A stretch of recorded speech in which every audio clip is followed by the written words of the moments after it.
Welcome to Refreshed, a show where we highlight the wonderful work, ideas, and people on the internet. I'm your host, Ana Diaz, and today I'm joined by KK Clue. KK Clue, or Clue as I'll refer to him today, is an Animal Crossing modder and YouTuber. Welcome to the show.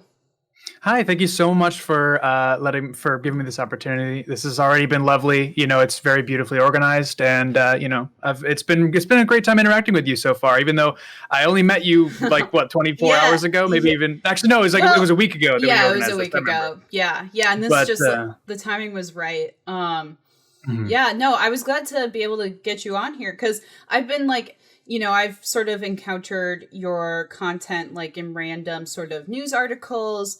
But then what really sold it to me was I kept seeing TikToks of your mods and that they're really popular on the platform. And so I just thought that those were so fun. And so I'm happy to have you on the show.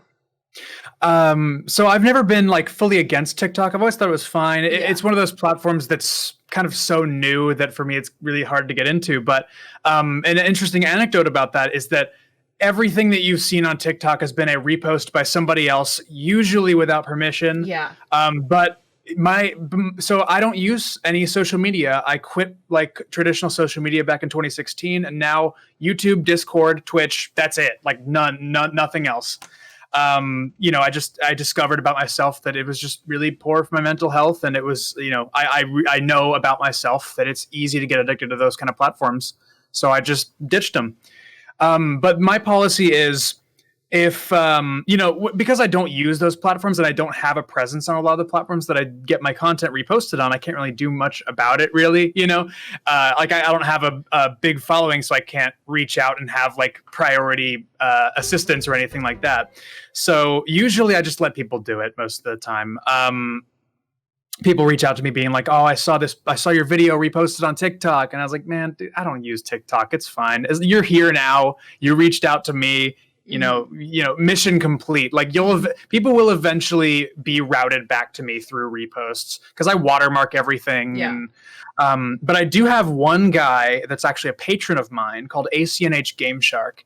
And every time I release a new mod, he makes a video about it, but he's very, very deliberate about crediting and everything like that. Like he has it like on the screen right there. Like this was created by KK Clue. He's a great dude. We've interacted a bunch of times in the past, and he's a good source of, original content based on my original content. So that's all fine with me. That's awesome. Yeah. I mean, it's always, it's hard with social media. I feel like for me, it's kind of like necessary that I'm on Twitter, but I definitely can see the ways that sort of like alters the way I think. And like definitely the better version of myself is not on Twitter all day. Sure. So you're primarily then you're sort of working off of, you show a lot of your work on YouTube, Discord, and then of course you have your Patreon. So what sort of inspired you? Did you start making, what inspired you to start doing the mods and then also making videos of them? So the origin story of KK Clue is kind of a funny one. It's one that's kind of this roller coaster of different kinds of media, where it started as an absolute freak accident, like a total fluke, where I was just... I made actually a video about it called KK Clue 2.0 where I sort of vaguely explained it, where I started by uploading villager singing videos. And the first ever upload that I made to that channel got like 130,000 views overnight on a channel that had nothing on it, like 2 subscribers, right? And then I was like, oh, okay, well, I better grab this bull by the horns. And I just kind of kept doing those. And that was when I was already having a lot of fun with the game because it was also brand new. Like when I made that first upload, like the game had only come out like 10 days ago at that point, right? So, and then the thing is about growing a platform out of nothing is that you have to kind of be tricky with it in order to get off the ground. Because once you have like a couple thousand subscribers, then you can actually start putting time and energy into it. But the problem is you can't start by going all in. It just doesn't work. Right? If you put hundreds of hours of effort into a video on a channel with 0 subscribers, it's not going to do anything. You just have to get eyes on you first. And it is a little bit manipulative, but it's how these systems work, right? You have to get eyes on you before you can get more eyes on you. That's just how the algorithm works. So did you start making the mods first, or the videos of the mods first? Like, were you modding games just like for the fun of it, and then you're like, oh, I can make a video of this? Or was it for the videos themselves? I am absolutely entertainment first. Okay. Right. Everything that I do is to be as entertaining as possible. Right. I do a lot of things. I'm a graphic designer, a musician. I do video production. I do all kinds of stuff. And Animal Crossing isn't the first game I've ever modded, but it's definitely the only game that I've consistently modded for this long. Right. I actually made a ROM hack of Super Mario Sunshine. That was my last big modding project. It was actually, I finished it before I even did KK Clue stuff. It's at shinesprite.com, actually. I'm going to send a link to you on Discord so you can take a look at that. Oh, awesome. Yeah, we can include it in the show notes as well. Awesome. Yeah. But yeah, that was a little project that I did, shinesprite.com. It's a mod called Simple Sunshine, where it's a general improvement hack for Super Mario Sunshine. One of the best Mario games ever made. Yeah. And so that's like, I don't have a lot of notable modding projects like outside of Animal Crossing, aside from that, really. But that's a notable project. I was really proud of it. I was actually in the process of working on that since like 2015, and I finally released it early this year. So that was a lot of fun. How did you learn how to mod? Like, I don't know, to me it's just a really interesting community where it's like, is it, you just sort of start on forums and stuff? Like, are you self-taught? I am a very diligent moron. I have no ability to write code or scripts for myself. I know how to run other people's programs and other people's scripts. And essentially, if a game doesn't have any modding tools or any community around it already, it's basically impossible for me to get started working on a mod project. You know what I mean? So as I was watching the ACNH modding community sort of grow, because, when ACNH had its day in the sun, it was, maybe it was March and April, right? The first couple months, like, interest was crazy. Yeah. And then, I'm sorry, I lost my train of thought. It was that all of the modding tools and all of the reverse engineering work was done then. Okay. But then all of the really talented reverse engineers and people like that, started slowly dropping off, right, as the game was out for longer. That's just the nature of it. New games get attention. But what that means now is that because all of the talented reverse engineers are gone and I'm left, I'm the one that has to pick up the scraps and try to figure out how to do crazy stuff that nobody's ever done before. And because I've almost created this weird monopoly of Animal Crossing modding content on YouTube. I don't really see anybody else doing the same sort of stuff that I do on this platform. And it's interesting because it leads to the channel having so much reach because there's not really anything like it. It's like, because I have such this weird imagination about that, where it's like, oh, I have an idea. What if I could replace like the NPC characters in the game, right? And then it just that ball just keeps rolling. Yeah. And then I come up with a video about like 50 naked bobs walking around on the plaza. Yeah. And it's just, and that's kind of whenever I grab onto that, I'm like, oh, that actually sounds kind of entertaining. Make a video about it, gets 100K views. Yeah. So, and I've continued to go on that path, and it's very fun. Yeah. For folks who haven't seen your videos or unfamiliar with your work, like, you sort of do a lot. You've a lot of your mods are like editing characters. You've also done like one where everyone is Raymond. I think that's my personal favorite. Oh yeah. You have the one where every villager is screaming the entire time. Do you have a favorite piece of content that you've made? I get that question a lot. And I think that I think my very favorite video that I've done, just because it was so personal and I had so much fun writing the script and everything, it's got to be every Top 10 Villagers video ever made. That's, I love doing like biting satire. It's so much fun. Yeah. Because people always ask me about what other Animal Crossing YouTubers and what Animal Crossing content that I watch. And the answer is none, because all of the Animal Crossing content that I saw during the first couple of months that the game was out was all the same format of crap. Like, they're doing a good hustle. They're doing their hustle, and I respect it. I really do. Yeah. But you can only do island tour videos for so long before they all start feeling like the same exact video. You know what I mean? I love all these Animal Crossing creators. I'm not trying to call it any particular. I love them all. They're great. Yeah. It's just that me personally, I get impatient with it. So I start doing weird stuff. Yeah. But that's definitely more of a commentary on me and much less the community that I'm in. So whenever I did top 10. I was kind of making fun of the fact that like let me rank all the popular villagers videos. It's like, it's the same exact thing. Like, and it just felt weird that, just because the game, only has so many ideas to work with, people run out. It just happens. I get it. Yeah. I've been there. Have you ever had any mods that kind of like surprised you how popular they were? Oh my God. So Isabel falls over and no one helps her. I have no idea how that video is not only has as many views as it has, but continues to still get views to this day, because that was literally a video that I made like with like 45 seconds of preparation to it. And I get why it's so easy to share that one, because it's just like, it's so funny that there's no context at all. There were so many things that added up for people that people love that video. It still gets like 20,000 views per day. Like, it's still popping off after all this time. It's just Isabel falling. Yeah, that's it. And she just sits there for 4 minutes and people just are like, interesting. That's hilarious. So like that video took 45 seconds, but do all the I mean, I imagine not like, how long does it take to mod? And I'm sure it, sort of depends, like if you're adding, because you add in even new characters, right? Mm-hmm. And you That's right, yeah. do commissions for that as well, correct?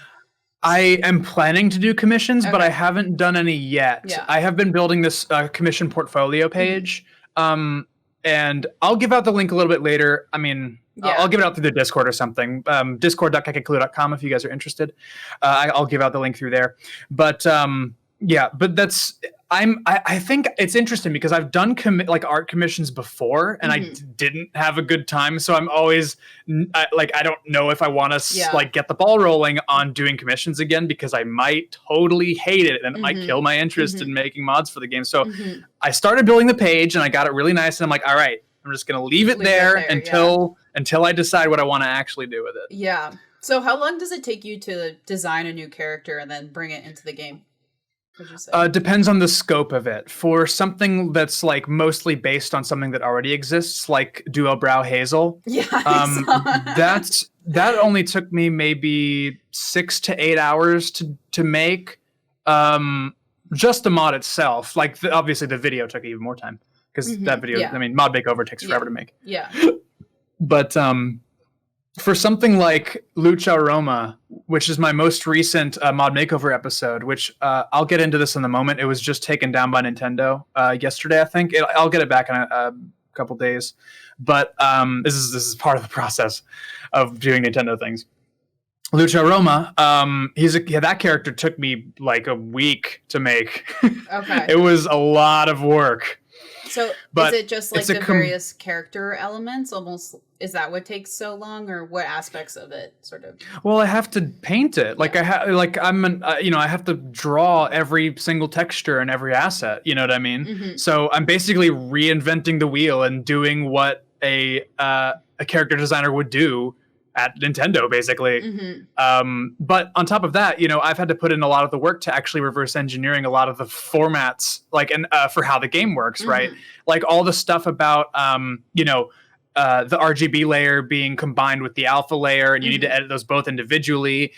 Things like, I even had to learn like how normal maps work because I'm so not familiar with how 3D works. As I spent all that time, it's all added up into a thing that not really a lot of people really want to do. Yeah. So I'm over here, like I mentioned, I kind of have a monopoly on it. Yeah.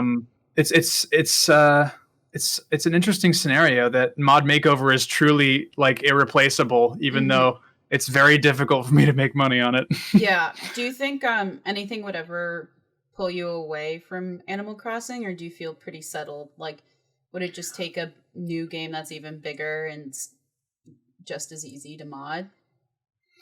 So as I mentioned, modding isn't really my fixation of choice. It was just sort of a product of what I already had going. I already found it fun to create character designs based on Animal Crossing, but as I've thought more about what I would do next if I were to move away from Animal Crossing, I haven't been able to come up with an answer because Animal Crossing as a format already has so much potential because every character, there's so many characters, first of all, there's like 400 characters in that game. And then they all follow the same base. So it's really easy to imagine if I were to create a dog character in Animal Crossing, what base would they, like, what would they look like, right? Like, that's such an easy question to answer. And then you can just make it happen by replacing a character that's already in the game. And then I think that's really fun. But if I were to do something like, I don't know, what's another game I play? Team Fortress 2. If I were to do like Team Fortress 2 modding, right, what would I do? I couldn't change like models, right? If I were to do texture edits, what would I do? Like change the skin color of one of the characters? Like, that's not, I don't have very much potential with most other games, but it's just by the way that Animal Crossing is created that it makes it such a great game to do a show like that with. So if I were to move away from Animal Crossing, I mean, I can't do it forever. That's just the nature of a game. You can, even though modding has extended the lifespan of my interest in that game by 100-fold, you know, I still can't do it forever. But I am in the process of trying to transition, not fully away from it, but to do other stuff as well. And I really hope that people are receptive, because a lot of what I focused on with the videos that I'm putting out is my personality and my sense of humor as well, as a part of the whole package, right? So I like to think that a lot of people are here for me and my creativity, as opposed to just the game that I'm sort of using as a to get people in the door, you know? Come for the Animal Crossing and stay for the dude. I really hope, but I don't actually know. So you sort of alluded to this in your last answer, but what are some of the challenges you faced while making, you know, this kind of content about a Nintendo game? Right. So I don't know how familiar you are with the whole Nintendo and YouTube thing and about how they do not get along. Have you heard anything about Nintendo's takedowns of Nintendo? So I read about the recent Smash Bros. Tournament takedown, but that wasn't, I don't know if that was related to YouTube necessarily. Not really, but it's in a similar vein. They've sort of been like cracking down in general lately, is sort of my general understanding of what's been going on. Yes, this has been going on for years and years now, but it's really started to become a real tangible problem as of recent. I reached out. So whenever my first encounter with Nintendo was after I started getting, I don't know where I was at. I was maybe at 20,000 subscribers, maybe 10,000. I can't remember, but I had enough traction that a few different gaming journalism publications wrote a few articles about me. They wrote about my Cats Without Clothes mod specifically. And, you know, when one journalist writes a thing about that, other game journalists like, ooh, that's mine now. I'm writing about that as well for my publication. Ooh, I want to write about that. So then there was like, it was just a chain of all these different publications talking about me. And I think I have a suspicion that that's what got Nintendo's eyes on me. And they have not let me go since. They have kept those binoculars locked on me. And that's been a really big problem. I reached out to all these different people. Kaze Emanuar, if you're familiar with him, he's a very, very popular Super Mario 64 modder, one of the most prolific. And I reached out to him and I was like, hey man, you know, I've been facing a lot of these different Nintendo takedowns from, you know, do you have any advice about it? You know, and he said that basically there's nothing you can do. Essentially he was just like, yeah, I you know, we can't control it. That's just how they are. Like, what are we going to do? And I didn't want to go away from this being like, oh, well, I guess those videos are just gone now. So I dug a lot deeper. I talked to a few different people and ended up encountering this this person named Mancalor. He's a Mario Kart 8 Deluxe modder. Well, just a Mario Kart modder in general. He also does Mario Kart Tour stuff. He's never responded to any of my DMs, but he's a good dude from afar. And maybe he'll finally respond now that I said it on this podcast. Who knows? But anyway, he made this very detailed video about all of his experiences with Nintendo taking down his videos. And he made this very detailed video about how to fight it. And from what I've discovered, the method is So what Nintendo is, but the method that Nintendo is using to take down these videos is illegal. Nintendo of America is the people that are making these claims, which means they have to abide by the DMCA. And I'm not a lawyer, so take what I'm saying with a grain of salt. Yeah, I was gonna say. Don't worry. I'm not actually trying to get them. I'm not trying to be like, hey, hey guys, illegal. No, but I'm just saying, like, it's censorship what they're doing, because all the videos that I've had that are taken down are so clearly fair use, but YouTube has the safe harbor law and everything going for them, so they have to give these huge companies all this power. So essentially what the trick to it is, if you invite Nintendo to if you fight their dispute, right? If you dispute it and then you fight their appeal, then they just give up. Like if you get to step 3 of the process of fighting for a copyright claim, they just totally give up. In my experience, every single video that I've had that was taken down, I've been able to systematically fight, because once it gets to the point where there's nothing left for them to do except for sue you, that's when they back off. And they've dropped every single claim that they've had on my past videos. But the only problem is that the video in question is demonetized for 30 days, but it's up, it's public. It's just demonetized for 30 days. Yeah. That's fine. Now that I know when it's going to happen, like if I make a mod makeover episode, I'm like all cheeky about it. Like, hey guys, this video is going to be taken down. Yeah. And then they do. And I'm like, all right, cool. Now I'm prepared. I know what to do. Yeah. So it is just a bit annoying. That process for every single video you post? No.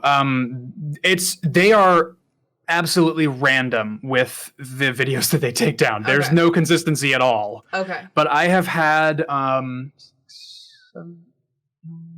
I think I've had 9 videos that have been taken down by them. Yeah. And I think the 10th one, I might be counting it wrong. I think it's 9 so far. No, it is 10. The 10th one just got taken down 2 days ago. Yeah. Whenever I have this show called Mod Makeover, as I'm sure you're familiar with, every time I upload a Mod Makeover episode, it gets taken down, like every time, because they want to make sure that I make as little money on that show as possible because they don't like it. Luke said something in the chat. He said that Nintendo just today started taking down several videos on YouTube featuring Smash Ultimate mods. Yeah. That's nothing new. Yeah. This whole thing has been going on for way longer than people think. I mean, that whole incident with She Says Boundary Break. He had his New Horizons video taken down. When he did his show Boundary Break. Where he points the camera at places it shouldn't be. It's a cool show. Yeah. And I'm glad that Nintendo has not been delivering copyright strikes. Yeah. They just haven't been. I've received none. Yeah. On YouTube, I'm on very good terms with them. I've never gotten any demonetizations from YouTube. All of the trouble that I've had on this platform has been from Nintendo themselves. Yeah. And not from YouTube. So if they leave me alone, like if I shift my content, I'm going to have a good record of not having any of my videos demonetized for the content that's featured within them. Yeah. What impact does that have on like what you make or how you think about making these videos? Well, for a while, I reached a point where I just kind of stopped doing Mod Makeover for like 2 months or like month and a half, because I was just like, well, I don't want to put a week of effort into a video that I'm not going to make any money on. You don't understand. I like doing it. I want to do more of it. And then eventually I was like, you know what? I know how it's going to, I know how it's going to work, right? I know that I'm going to take a week to make the video, upload it. It's going to get taken down in a couple days. I can get it up in a couple more days, get it back up in public in a couple more days, but it's just going to be demonetized. Yeah. But the thing is, the power of Mod Makeover as a show is too strong. Even if I can't monetize that video, right, they can still go back and watch all the other videos that are on my channel that are monetized. It brings people in. It's incredibly powerful at doing such a thing. So I think I'm going to keep doing it for a little bit, but it's definitely not going to be my top priority like it used to be, because it's good for bringing people in and retaining them. Yeah. But for actually profitability, not so good. But it would be great. It would be beautifully profitable if it weren't for Nintendo taking them down. Yeah. Pixel Flutter commented on the Boundary Break saying Boundary Break was so frustrating because She Says was so careful to insist on not sharing his methods and encouraging people to not mod the game, and having all the disclaimers, and still got hit. And here's the crazy part to me. and something that kind of hurts me a little bit, honestly, but I'm a modder, so this, I'm sure nobody in the world cares but me. I wish that She Says would release his mods. He commissions them from these really talented people, really amazing reverse engineers, and it's totally up to them for them to release it, and they don't. But I think the reason why they don't is because they don't want any blame for people for him saying that it's anything other than entertainment, because you could argue that it's like, oh, it's distributing mods as a whole other story, right, as opposed to just making an entertaining video. So I understand why he doesn't do it, but man, I want that camera mod so bad. I mean, so like, given all of this, do you have sort of any advice for people who, because like, I think modding is a great way to learn about a game. It's a great way to sort of, you know, it's a whole piece, I think, of fandom, and it's like a way to sort of express appreciation for, and also like another way, it's just another way to interact with the game. And so like, do you have any advice for folks who are interested in that? Because it is, you do sort of run this gambit where it is technically outside of like the formal lines of, you know, what is, you know. I've gotten a lot of comments about that, because I have all these dumb kids that are like, oh, you're hacking the game, right? You're not playing it the way the developers intended, right? But with New Horizons specifically, it's a game that has such a short lifespan, because when it released, it just has such a small amount of content. I mean, like, compared to every other Animal Crossing game that's come out, it just feels like an empty husk, right? And the fact that they're drip feeding updates, and it's interesting because it you know, it's kind of a double-edged sword, because in a way it's actually inspired me to want to be creative in the engine, like more than the game would allow, because I was so disappointed by it in a lot of ways, right? Like, I love Animal Crossing. I played these games since I was a kid, man. Like, I love Animal Crossing so dearly. And, you know, the inspiration that New Horizons brought out of me from my disappointment is what made me able to make this channel and create this following, you know? And now that it's come around to the point where I have Nintendo watching my videos pretty religiously, weirdly, considering that they took down Mod Makeover 4 really soon after it came out. It's weird. But the advice that I have to give is you have to fight it. If you're making Nintendo modding videos, fight for yourself. You have to do it, because if you don't, then you just let them censor you. And it's really not hard, guys. Look at Mancalor's video. He made a great guide for how to fight for yourself and stand up for fair use. It's important. You can't let them abuse their power like this. Well, I'd just like to say, like, formally, you know, as like a journalistic outlet, we can't like endorse anything, but it is really interesting to hear your stories and experiences related to this. It kind of reminds me of, I grew up, you know, like playing ROMs and stuff. I was living overseas. Like, I could not, I didn't have access to a lot of games through, you know, like the proper mechanisms, or like games were just too old and there hadn't been re-releases. Like, that's how I played one of my favorite games ever, Earthbound, because there wasn't... I was about to bring that up. A re-release. And this really reminds me of, like, the larger, you know, like, Mother 3 community, where it's, like, this tension exists where it's, like, okay, like, we love this game, and their way of engaging with this game, like, it's, like, a much deeper level way of knowing a game and being a fan of a game, if you're like actually working in its engine and you're remaking it and you're translating it and you're doing all this work. Like, that's a labor of love, in my opinion. And so it seems like there's like a lot of parallels here between, you know, all modders. I guess this is something that you run up with. Yes, absolutely. I did want to touch on the fact that you said that when you mod a game, you learn a lot more about the way the engine works. But a parallel that I wanted to draw is that modding is such a great gateway into game design. It really does feel like the first step a lot of the time. Because I remember I was looking through summer camp catalogs when I was maybe 14 or something. And I remember seeing that there was a game design class.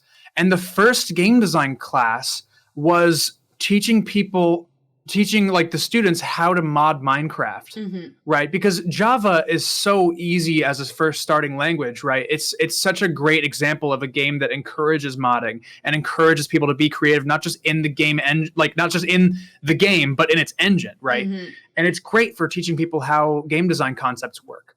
And I mean, another example of that is Toby Fox. I mean, he's the creator of Undertale. He started by making Earthbound mods, right?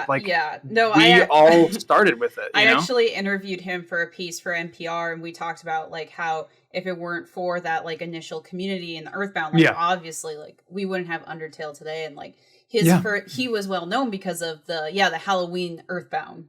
The Halloween hack. Yeah. I have a crappy, I got a crappy reproduction cartridge of the Halloween hack as a gift for my boyfriend. That's amazing. That's fantastic. But needless to say, I'm a hardcore Earthbound Mother fan. Okay, great.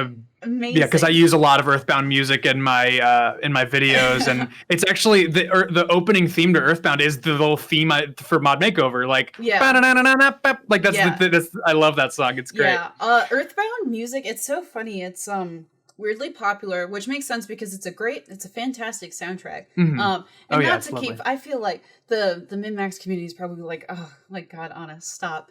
But you know what? I'm gonna say I'm digging this. For one, I'm digging this. It's been lovely chatting with you. There's really funny Earthbound songs that are super popular on TikTok. And it's just like so funny to like see folks like dancing to the do do do do do. It's like one of the That's Sanctuary Guardian. Yeah. That's the song. Yeah. And so like it always makes me happy. I did notice that you had the Earthbound intro, and so this is a good segue. Yeah, for sure. But you mentioned earlier, I'm sorry, did you have a place you wanted to go with that? Oh no, just one other thing that I wanted to note that you're saying about how like it is a really great pathway into game design, and how like there are platforms like Roblox today that are really leaning into that and supporting those tendencies. They're making a ton of money off of it. They're like, hey, like we'll just let folks, we'll monetize it, and we'll let these kids monetize it as well. And you can make a ton of money and just like build whatever you want, Right. And so it's interesting to see the different companies, approaches to sort of like working within their own like proprietary engines and whatnot. Absolutely. Yeah. I mean, there's all these games. I mean, first of all, I'm a huge Roblox fan. Like, no irony. I absolutely adore Roblox, but it also fits really well within the stuff that I like to do, which is be like not only the ability to be creative in the game, but in the engine. And Roblox is just an excellent MMO engine. Like there's nothing else like it, really. Yeah. It's an you can create your own MMO, and it's brilliant. Yeah. And there's also these other games that are sort of create your own game is the game kind of thing, sort of like what Little Big Planet used to be, what and then what sort of shifted into Dreams. That's a game where you create a game. Yeah. Mario Maker, I mean, that's a good example too of getting people's foot in the door for game design. The only Nintendo version of that, in a sense, right? Like where it's more open and it's like we're gonna give you the tools to like make something and share it and whatnot, I think that Nintendo needs to embrace that creative freedom tenfold. I think that they need to sort of release the illusion of control with that sort of thing. I think that the importance of Mario Maker and the success of Mario Maker should be like a sort of. I feel like it should just light up one of the executives' brains to be like, oh, maybe we should do some. Flipnote Atena is a great example. Flipnote Atena was such a great concept for getting kids into animation. I mean, they used to have so many creative concepts. WarioWare DIY, like bring that back. Bring back the creative freedom that we used to have with Nintendo games. There's so much potential there. Yeah. And what I've had people ask me in the comments and stuff like that, like, Nintendo should really, what do you think? Do you think Nintendo should really give us the ability to make custom villagers, right? Like, because you have the design creator thing, right? Like, bring back Blanca. Like, let us be able to draw on the villagers. Like, that'd be cool. But that won't happen because too much effort. Yeah, well, and I mean, I think a good point. I'm thinking of Sarah Podzorski, friend of the show, friend of MinnMax, is an Animal Crossing streamer, and she also happens to be into game development, has actually like worked with 8.4 on Undertale. Funny enough, like all these little cool connections, and like that is really cool. When we recorded a Deepest Die, which is just like a really long discussion on the game on Animal Crossing, and I think a point that she brought up that was really good was that, all these people who are new to Animal Crossing are like upset that it doesn't have this or it doesn't have that, you know. Yeah. And this, we were talking more about like mechanics, like the fact that we need to watch, you know, the building animation every time we craft something. And that was like kind of annoying, or we didn't have batch crafting or whatnot. And people are like, oh, this is a given for any game. Why doesn't this game have it?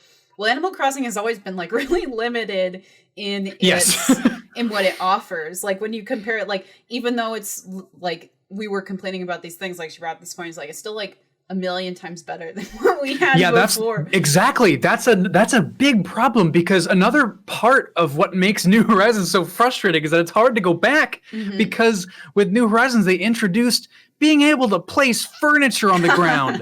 Like, that seems like such a basic thing. I have people messaging me like, hey, can you do a mod for New Leaf where you can place furniture on the ground? I was like, no, I can't do that. It's a limitation of the engine. Yeah. And like, that's what sucks is like, I got so used to being able to terraform, right? So whenever I want to go back and play New Leaf, I use a save editor so I can make my land look like whatever I want, you know? Yeah. And that's awesome.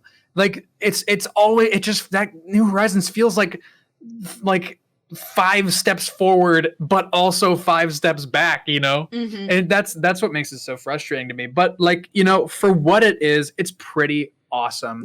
Like, and the best thing about it to me is New Horizons graphics are the best that an Animal Crossing game has ever looked. And probably, I think that's like, in my opinion, it has so far been the peak of what Animal Crossing should look like. It's just the right blend of toony and realism. And Nintendo is always been good at that. I mean, Wind Waker HD is absolutely stunning. Like they've always been good at like shaders and things like that. So that's why it's so fun to mod too, to do like visual, like cosmetic edits, is because you can make them look so real. Like next to, you can make your totally custom villager and have them stand right next to a real villager and have them look exactly like they should. And that's really incredible. So that's another thing that makes it hard to go back, because wow, New Leaf is really ugly compared to New Horizons. It's like everything looks like, so brown and low poly, you know? Like New Leaf I thought was pretty good for the 3DS. Like you had those little iridescent, you know, patterns, which were like really pretty for the time, you know? Yeah. But we've come a long way since then. I think so too. And I want to see a Welcome Amiibo equivalent for New Horizons, where it's like, all right, 3 years down the line, huge update, like tons of new features, like, because that was really amazing. I never really got to experience Welcome Amiibo because I had a sort of gap of interest where I was not really playing Animal Crossing, and I had already burnt myself out on New Leaf by the time Welcome Amiibo came out. So I have a question. So when you do a mod, you're saying like how you can have the villagers, you know, right next to each other. Do you just like pick a base character that you're modding off of, and then they have that dialogue, and the rest of that's already programmed in, and so like their catchphrase would be the catchphrase of whoever they were built off of? Is that how that works then when you're like actually implementing? If or do you ever rewrite like the personalities as well? So that you're getting closer. So we use a base villager ID slot essentially, and we are replacing a villager when we do that. But you can change that villager ID's personality, catchphrase, default clothing, everything like that. You can customize it completely. Like with all of the village, like a complete villager mod is, you know, one where you would do that, where you change, like make a custom catchphrase, make custom, like, you know, change the default clothing and change their personality. But a lot of the time what I do is when I'm doing a direct replacement of a character, like what I did with Stinky to Lucerona, I just replaced the model because it's a recreation of an already existing character. But if I'm doing something totally custom, like my boyfriend Luke, he recreated Meow and Bow with some of my help. He changed like personalities and stuff like that, and he changed like the name and everything like that to fit. But they overwrite one of the existing cat characters. I don't remember which. I'm sorry, it's been a while. Oh yeah, no worries. Yeah, I can't remember. I want to say Felicity, but I think that's not right. Oh, no, I think it's Tabby. It's not really important, but there you go. That's okay. Yeah. So I'm curious, like what, I also feel like this is sort of going back on something that, like we were just talking so fast because we were getting so excited. Yeah, I'm like this, yes. What sort of like have you learned about the game that like someone who just plays the game might not know? So I've been meaning to make a video about this, but this is actually really cool. So you know how in New Leaf, or even before that, you can villagers can visit the player's house. Like you can invite them over, or they'll invite themselves over. Well, you know how you can't do that in New Horizons? Well, if you look in 1.0.0 of the game, which was removed quickly after, because I guess they realized they left that behind, it has event flows for villagers to be able to visit your house. And they were scrapped really early on, like right before release, they were scrapped. But if you forward port those files to the most recent update of the game, it's called something, I don't remember what it is. I think it's just called like NPC Visit or something, like some AI state. Yeah.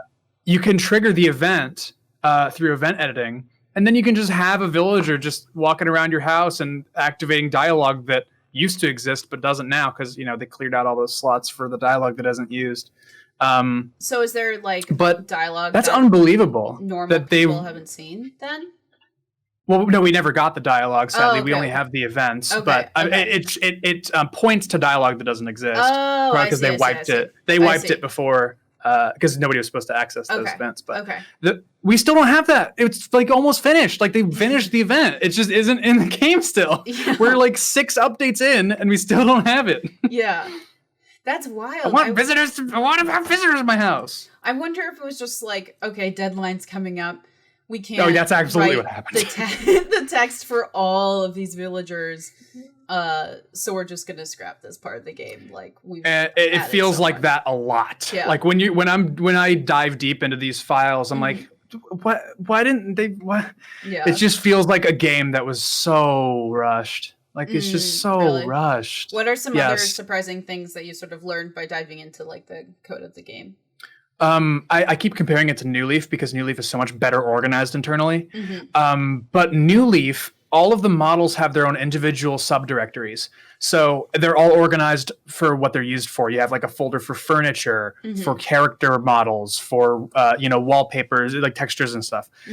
In New Horizons, it's just a giant folder with 30,000 items in it. Like there's no organization. It's just a folder called model, and it has all the models and textures in it. It's like you couldn't even put subfolders. And it's funny because leading up to release, I mean, this was, week 1, week 2 of quarantine and lockdown for some of us folks here in the US. And people were begging for them to just like release it a week early. Like, we don't care if it's not perfect. I remember that. And so I think people are happy with how it turned out. Obviously, it's an incredible game, but I imagine from what you're saying, even pushing it a week early, like who knows what was happening, at that point. Yeah, no, exactly. It's such a situation that we don't have any insight into. We have no idea what the inside of Nintendo was like at that time. Yeah. So I definitely have empathy for a lot of the people that were in charge with that game, because they had a lot of variables that they just couldn't have expected, especially after working on the game for as long as they did already.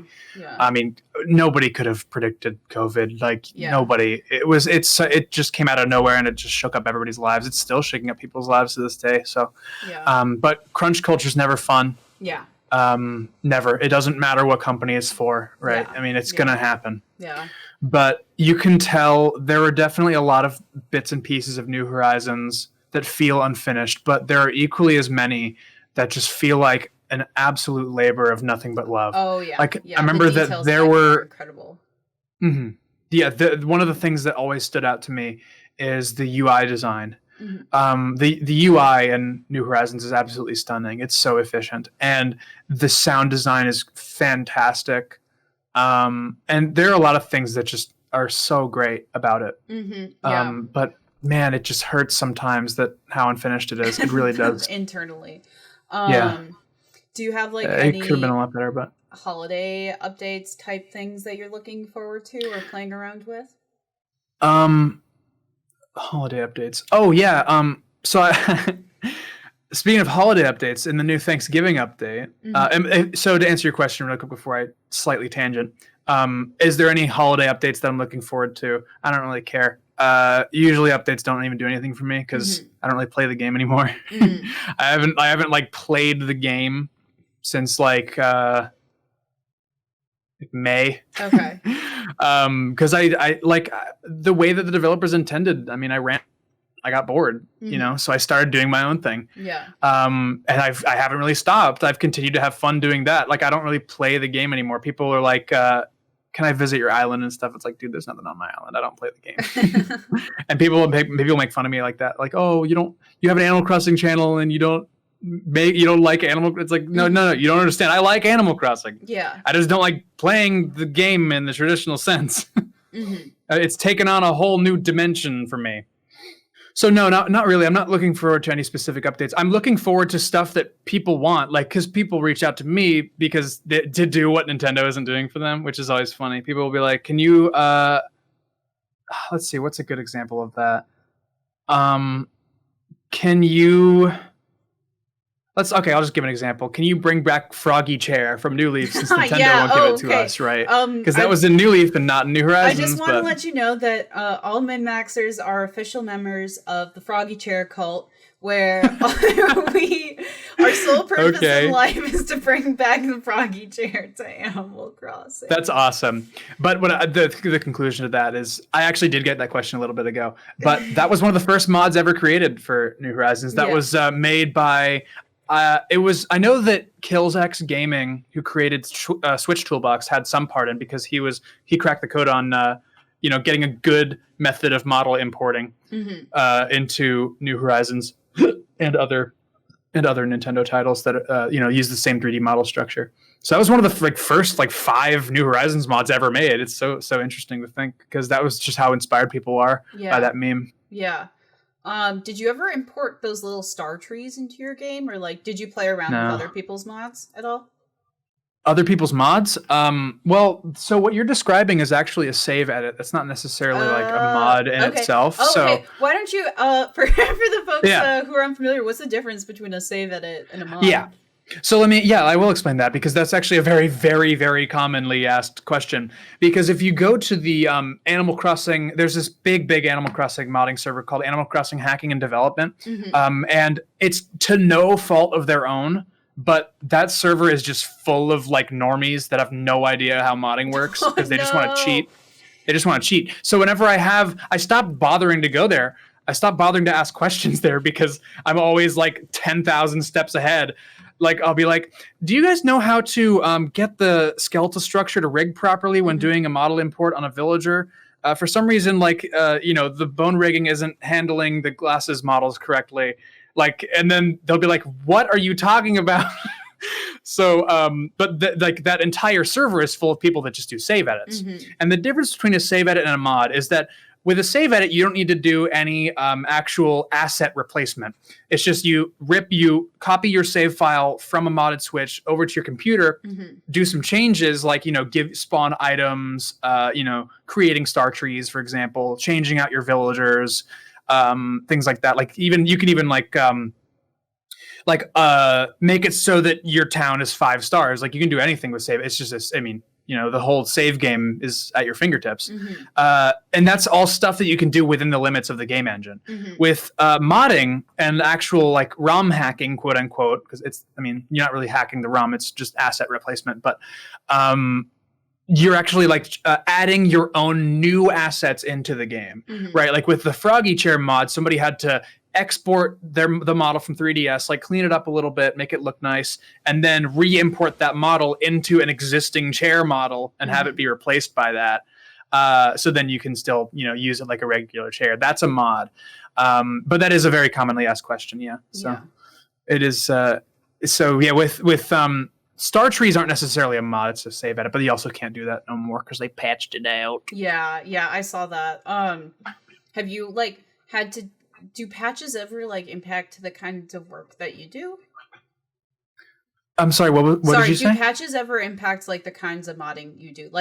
If you make something, do you have to sometimes fix it or change it up if there's a new patch?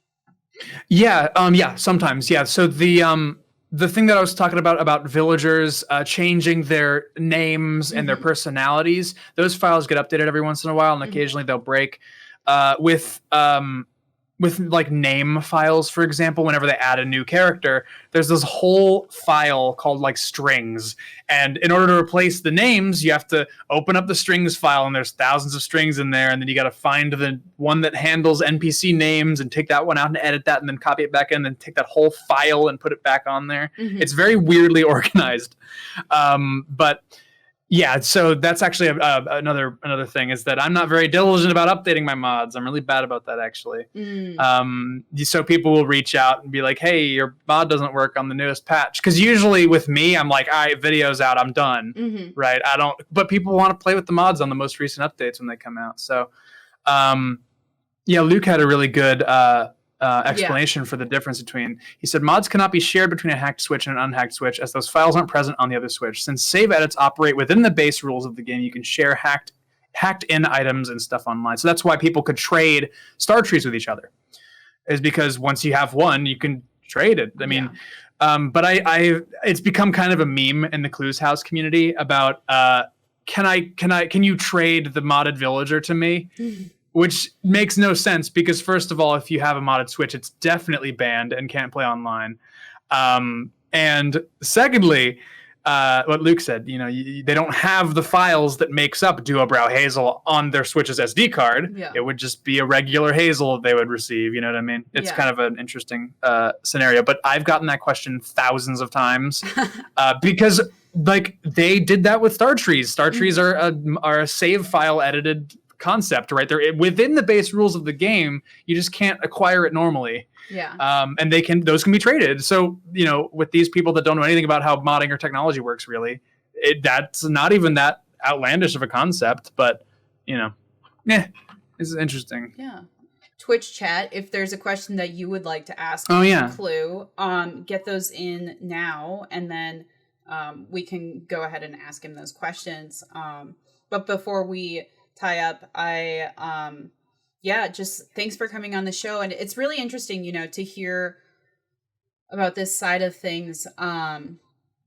I think that like modding community is like this sometimes, like it's like weird because it's like this dynamic where it's very visible because it gets media attention like pretty regularly. Yes. Oh my God. It's so weird that it does though. It's very insular at the same time. Like, even though I am very familiar, like I feel like I read about mods all the time, I just don't really know much about like what goes into it, I guess. Yeah.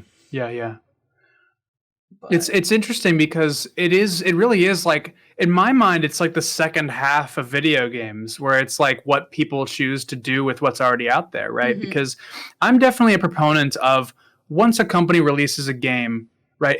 They're the creators of it, right? Mm-hmm. They'll continue to get credit forever, but it's not theirs anymore. It belongs to the world. You know what I mean? Mm. I mean, obviously, I'm not talking about copyright. I'm talking about like, like morally. It's like they can't take it back, right? Like, once New Horizons is out, it's like it's out. Mm-hmm, mm-hmm. So I think that the illusion of control that Nintendo's trying to create is really, really immature and misinformed, in my opinion. I think that for YouTube modding, I think they just need to let it happen. There's a difference between modding and piracy, and they need to stop pretending that it's the same thing and just taking it all down. It's not a good idea. It's a bad look. Well, because listen, they don't understand that I love Animal Crossing. I really do. I'm not trying to make an alternative to it. I think it's great, and the fact that I'm still doing Animal Crossing stuff, like 9 or 10 months after I created this channel, is a testament to how much potential it has, and they need to take advantage instead of silencing people. It's not a good idea. Yeah, I hear you. I definitely don't know like what the right answer is. I mean, it is definitely a hard question to answer. Especially since it's like we are dealing with like international copyright law. But we do have a couple more questions in the chat here. One more. So Pixel Flutter here says, I feel like because of how many new players are coming in with New Horizons, a lot of people don't know you can edit and do custom villagers in New Leaf.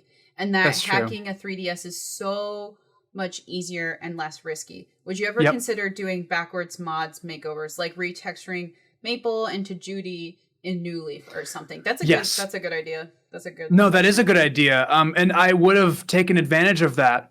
But everybody beat me to it, man. There's so many people that, because New Leaf is so easy to mod. But the thing is, it's kind of interesting that Nintendo is really, really kind about the previous generation modding. They don't, like, I've had a modded 3DS for like 7 years and I'm still not banned.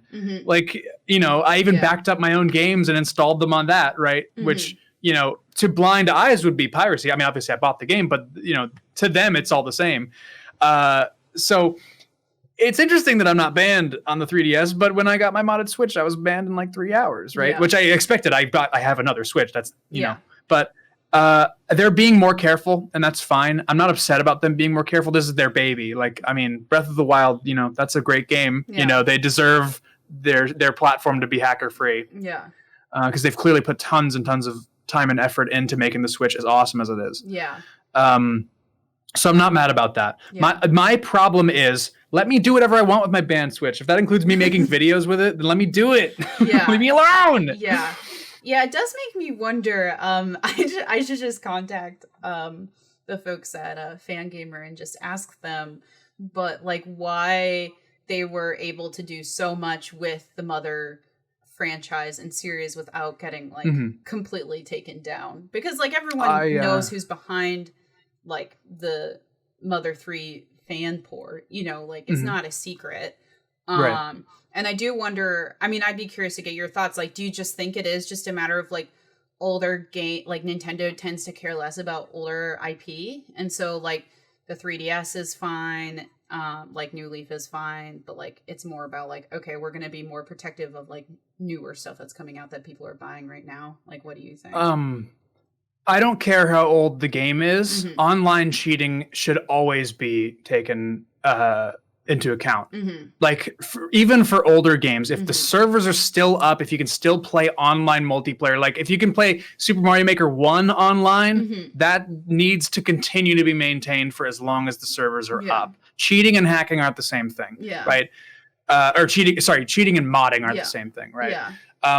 So with older games, I think that the moral boundary, it's so personal, it's different for everybody. I've met people that like are too terrified to download a Mother 3 ROM, you know, but it's like, I can't buy it. I've been trying, like, if I don't want to spend $1,000 on a cartridge for Mother 3 just so I can dump it and then do a fan translation. Y'all are nuts. Like, and there have been rumors about Mother 3 having an official re-release. And I think that, I think that 3D All-Stars is starting to transition into VC being a thing. Especially since, like, if you had also, I'm curious to hear, before we leave, I'm curious to hear if you have any thoughts on 3D All-Stars, because we know that was basically an emulator, right? It is an emulator, Before I forget, before I forget, Fangamer, love you guys. I'm wearing a Fangamer Vivzy Pop shirt literally right now. I'll have to send Reed this video. Also, just yesterday, I threw like $40 at you guys, or actually 2 days ago, I threw $40 at Fangamer because I bought the Talkin' Strong Bad plush. Thank you, Brothers Chaps, for making that. It's so great. It's so excited. I'm such a huge Homestar fan. But yeah, anyway. I don't care how old the game is. It should always be able to get the love and respect that it deserves. And if a company is going to neglect a game that is great, that existed in the past, like Chibi Robo, for example, that game has been very neglected. Pikmin is finally getting its day in the sun after all this time. There's all these old games that, like, Super Mario Sunshine for 3D All-Stars. That's the first time that Nintendo's even acknowledged that it exists in 15 years? A little more, maybe? 18 years? Feel old yet? Mario Sunshine is 30 years old. No, I don't know when it came out, but it's pretty old, It was one of those things where, like, they refused to acknowledge its existence because when it came out, it got panned. But it's one of those games where people didn't know what they wanted at the time, so they just complained that anything existed, right? Because it wasn't exactly Mario 64, And then a few years later, people came around and were like, you know what, this game was awesome. That's what happened with Wind Waker too. People panned Wind Waker when it was new, And now, people come around. Everybody loves Wind Waker. Yeah. No, I'm glad I was young enough when those games came out that I wasn't like reading what other people, like, I was just like, oh, okay, new game, like, I play whatever, ends up in my living room. Exactly, I was the same way. You play what you had. Okay. But I'm stringing that together because I don't care how old the game is. A good game is a good game. An important game is an important game, and I'm glad that Nintendo finally started to realize that about Earthbound when they re-released it for the Wii U and it sold like crazy. They're like, wait a second, people actually like when we re-release old games that are good. And then they released the mini SNES and that thing's awesome. I mean, like they released Star Fox 2. Like, there's this half of Nintendo that really cares, and I can point it down to the division, Nintendo Emulation and Research Division, also known as NERD. They created the mini NES and the mini SNES, and they kill it, dude. They're so great. They know what we want, and they're awesome. And I want that division of Nintendo to do more things because they did 3D All Stars. They they developed the emulators for it.